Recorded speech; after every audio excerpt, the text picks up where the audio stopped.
muna nating silipin dito. Ayan. Dito naman sa ating gawing harapan. So same pa din. So ito mga kasikap yung row niya dito. Yan sa unahan yung bahay na yan. Nagsi-self demolish na ulit sila, no.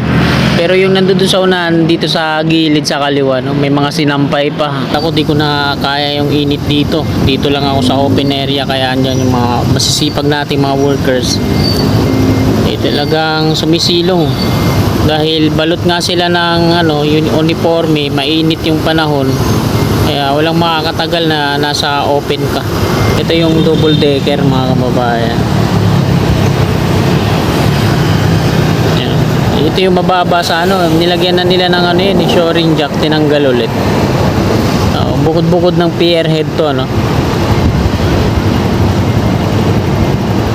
So silipin muna natin dito yung right of way ng PNR, NCR.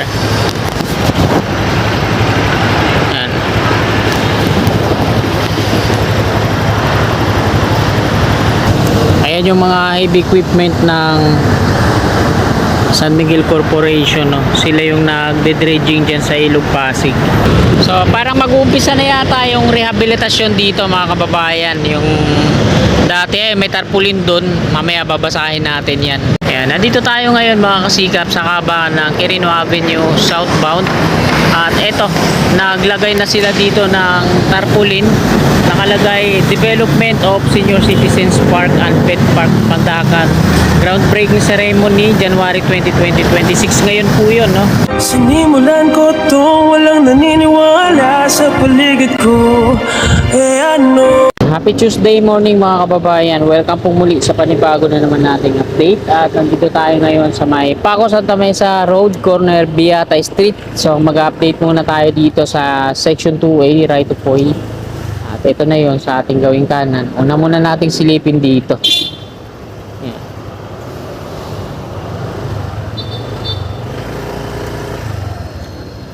Dito naman sa ating gawing harapan. So same pa din, wala pang pagbabago.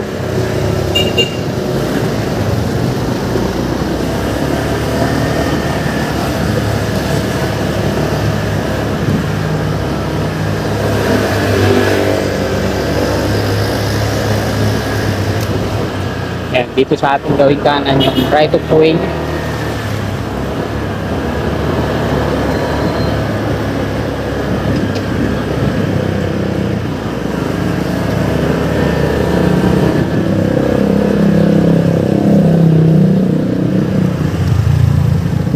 So ito mga kasikap yung row niya dito. Yan sa unahan yung bahay na yan. Nagsi-self demolish na ulit sila, no. Pero yung nandoon sa unahan dito sa gilid sa kaliwa, no, may mga sinampay pa, may mga nakatira pa. Ayan.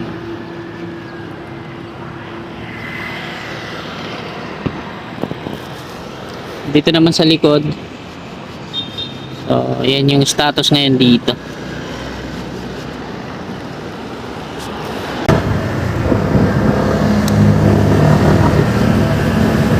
So dito naman tayo sa may ginagawa mga pier head.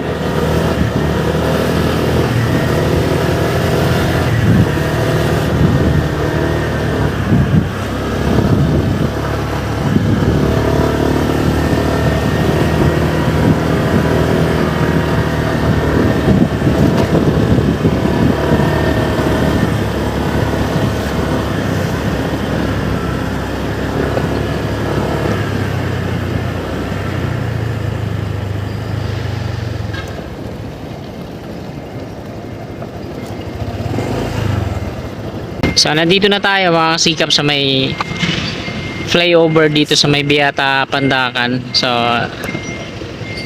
ito na po yung progreso dito sa Skyway Section 2A na ginagawa, no. Ayan. Dahil nga po mainit na, ayan, nakasilong na yung mga workers na gumagawa dyan ng platform para sa pier head. I-zoom in lang natin. So ayan mga kasikap, kahit ako di ko na kaya yung init dito. Dito lang ako sa open area, kaya andyan yung mga masisipag nating mga workers. Talagang sumisilong Dahil balot nga sila ng uniforme, mainit yung panahon. Kaya walang makakatagal na nasa open ka. Ayan. Alas 12 na po kasi, no? So, hindi pa na-installan ng round concrete form yung rebar cage dun sa, ayan, yung mataas na yan. Tapos dito, yung platform na pavi na poporma na nila ng mga pinolik board yung pangsahig. Tapos dito naman sa kabila, pinakinis na nila tong beam na to, tapos konkreto na yan pero hindi pa natatanggalan ng gunny bag.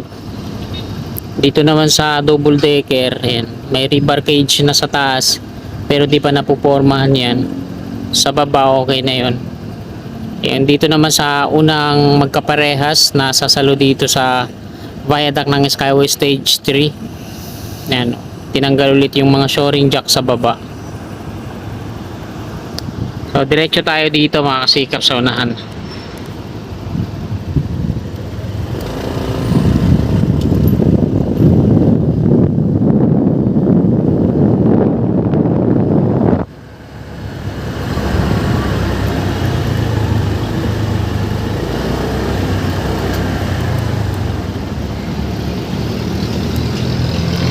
Ayan.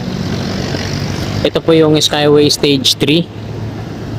Ayan yung barracks ng Dumduma Construction and Trading Corporation. Sila po yung gumagawa dito, no? Section 2A tsaka Section 2B. Dito nag-uumpisa yung Section 2B patungong San Juan River. Sila din yung gumawa niya, no? Dumduma. Kasi ito sa side view. Ito yung double decker mga kababayan.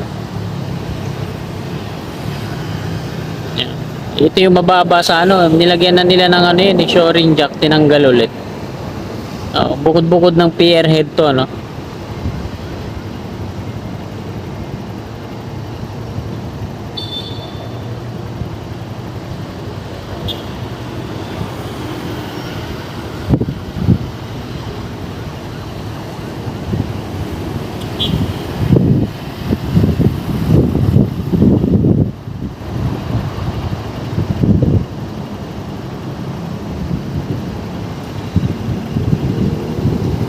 So ayan mga kasikap, nakuna na po natin dito sa may Tomas Claudio Street. So dako ulit tayo dito.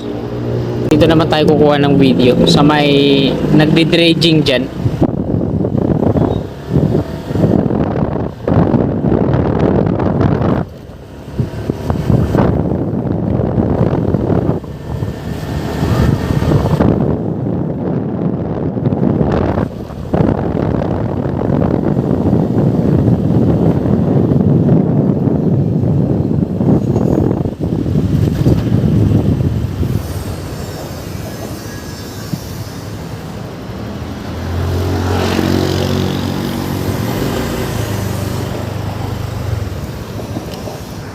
So, silipin muna natin dito yung right of way ng PNR, NCR. Yan.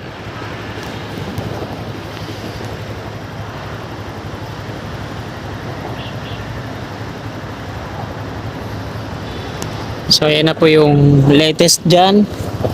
At dito na tayo sa kabila.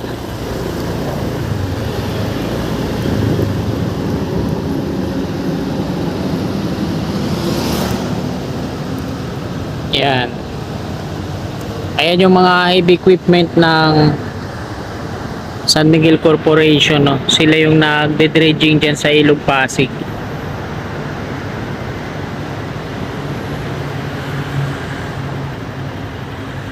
Wala na yung mga ayan dun pala yung mga barge kung saan sinasaka yung mga, ito yung mga long arm excavator na yan.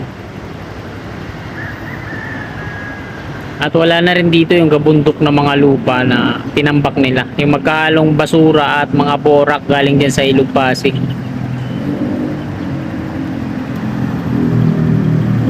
Dito yung barracks nila.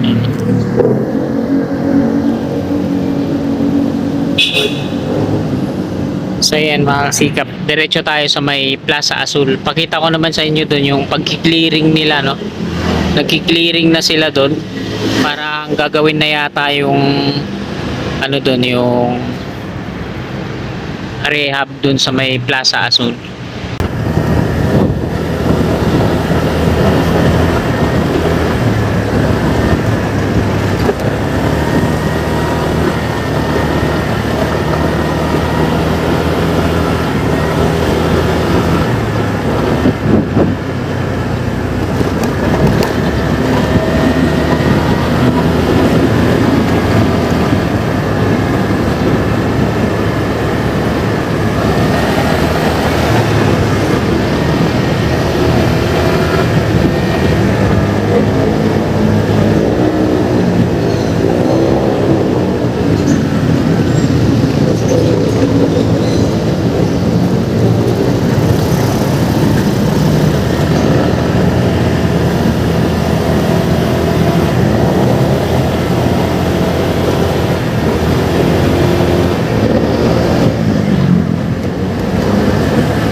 Yan, nandito na tayo sa may Plaza Azul mga kababayan. Kita naman natin dito kung ano yung mga pagbabago, di ba? Ayan o.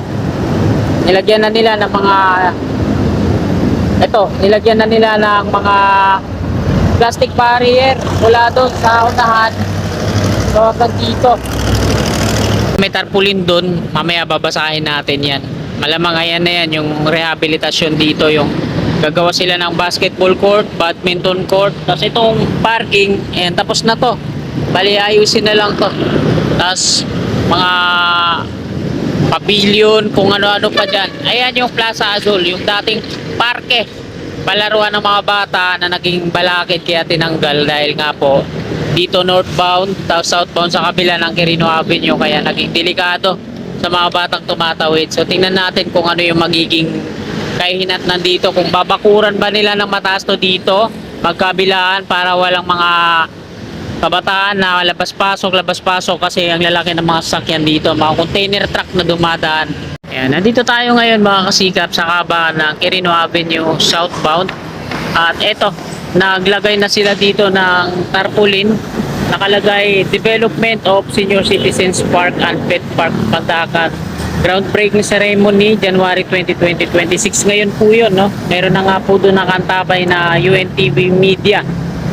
So maya maya siguro yun. Ayan, nilagyan na po nila ng paikot na MMDA, mga plastic barrier. Paikot yan hanggang doon. Tapos meron na silang nakabang dito na tent para sa mga opisyales ng Manila. Andito ata si Yorme mamaya, no? Ayan po yung latest na update natin dito sa may Plaza Azul, Pandakan, Manila. Dito na lang tong video na to mga kasikap. Maraming salamat po. God bless. Tulatan ko lahat ng mga